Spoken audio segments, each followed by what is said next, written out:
Thanks for staying with Morning Live. Now, the announcement by Basic Education Department that learners in grade 7 and 12 will be going back to school on the 1st of June has been met with mixed reaction from various quarters. And while some seem to welcome the latest developments, others have raised concern over the state of readiness of especially rural and township schools.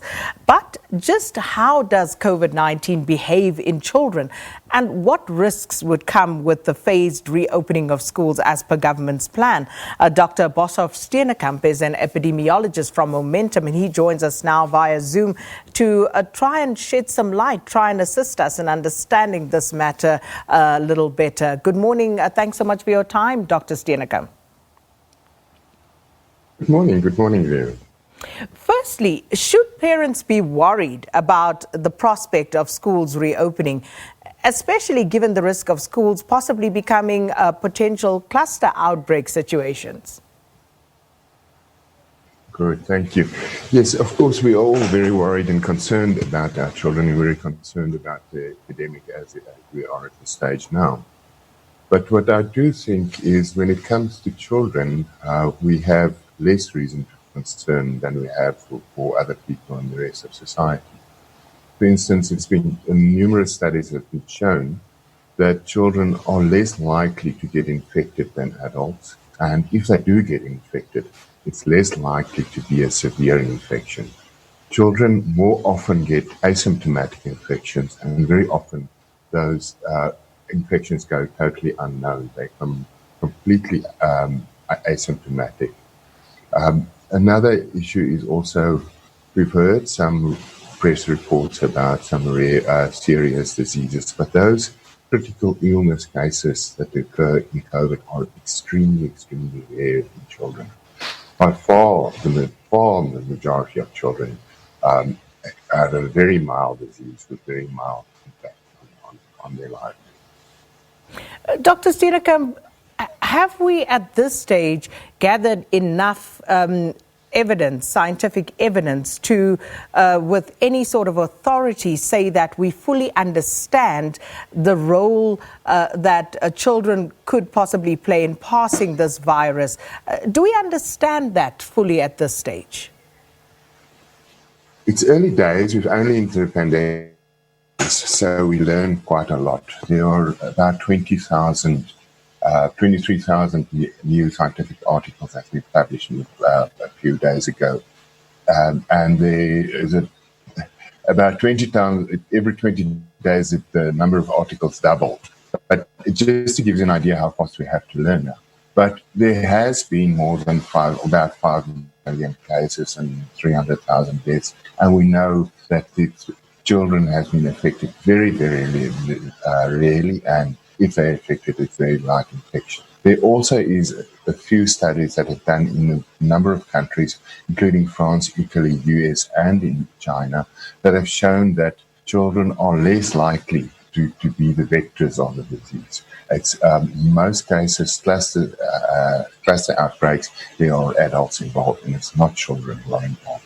Children very rarely, if at all, bring a disease to their homes, to their older parents or their grandparents to the house. So even if the children go out, it's unlikely that they will be bearing the disease or spreading the disease.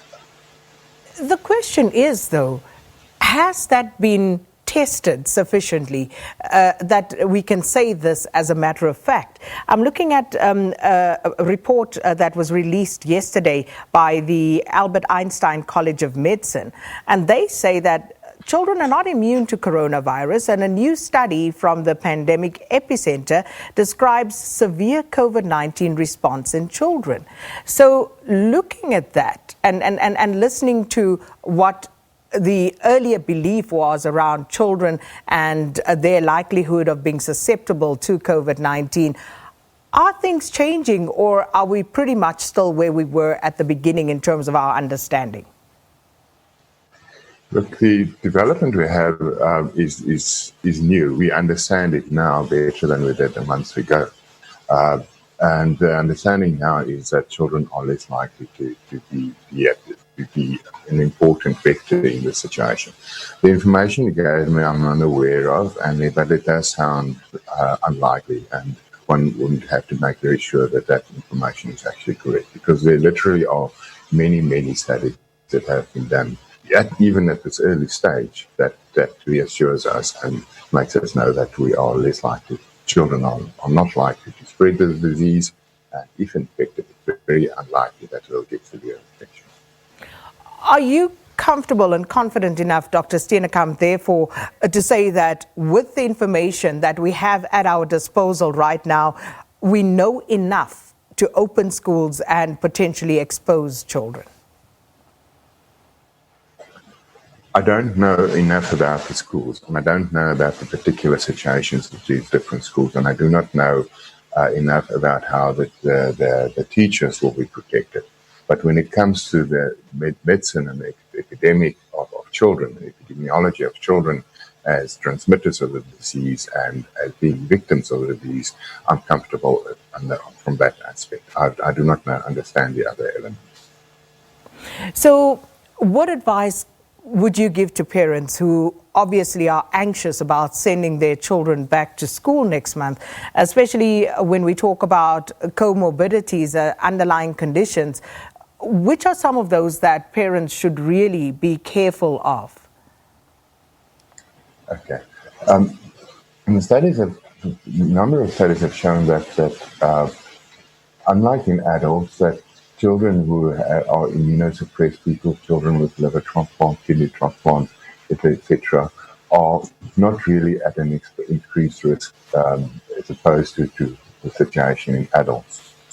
There is, however, one group of children, those with respiratory problems and complex neurological problems. Those children do seem to have a higher risk than others. But still, in relation to the risk that adults face, it is extremely small. Where, as a parent myself, I'm comfortable that the schools is the first thing that could really reopen and go back. We must remember that the impact of not having added access to schools is particularly bad for lower income groups of our children. Around 80% of our children are in schools where they can have no learning at all. They actually need that structured learning. They need that exposure. They need access to friends. They need access to play. And for many children, the schools are an important source of a daily meal every day. So I think it is even more, we know that the disease also has got a very serious socioeconomic divide, but I do think the lower socioeconomic groups actually stand more to benefit from this stage. And in adults and those, of course, who are at higher risk of contracting COVID-19, we have pretty much, a clear picture of some of the underlying conditions that people need to be particularly concerned about.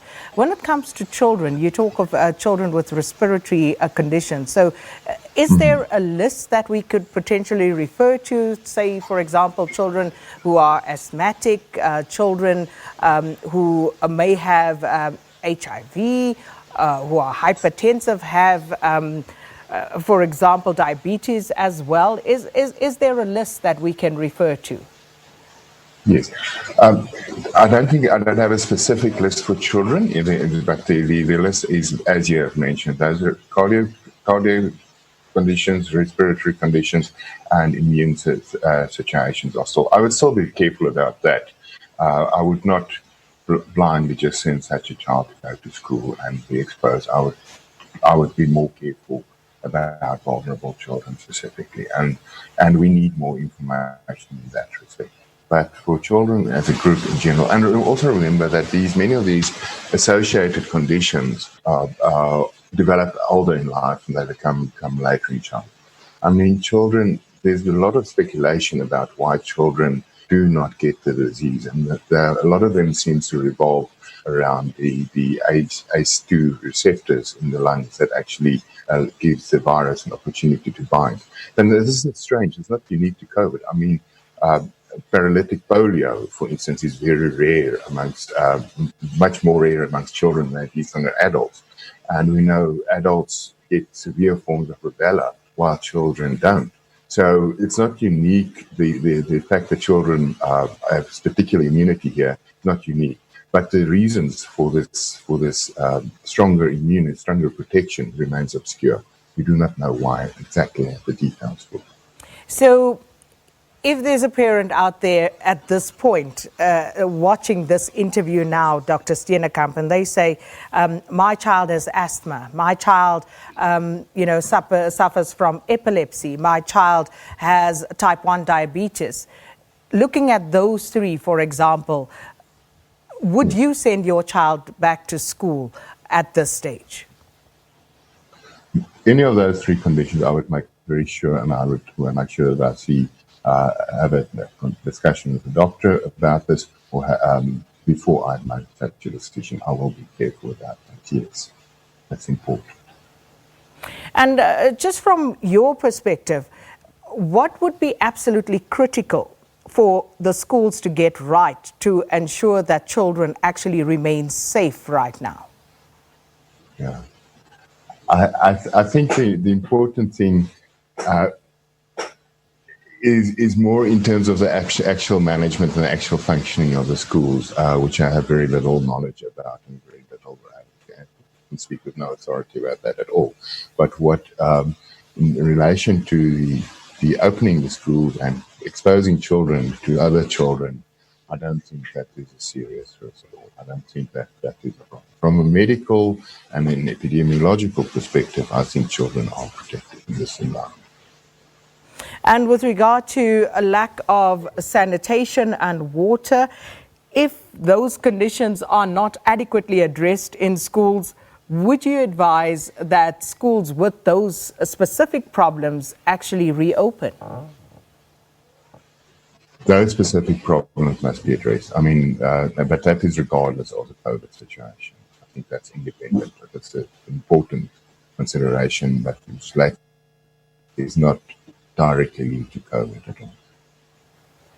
Well, Professor Steenekamp, thanks so much for your time. Dr. Boshoff Steenekamp, an epidemiologist at Momentum, unpacking the impact of COVID-19 on children as South Africa prepares for the phased reopening of schools from the 1st of June.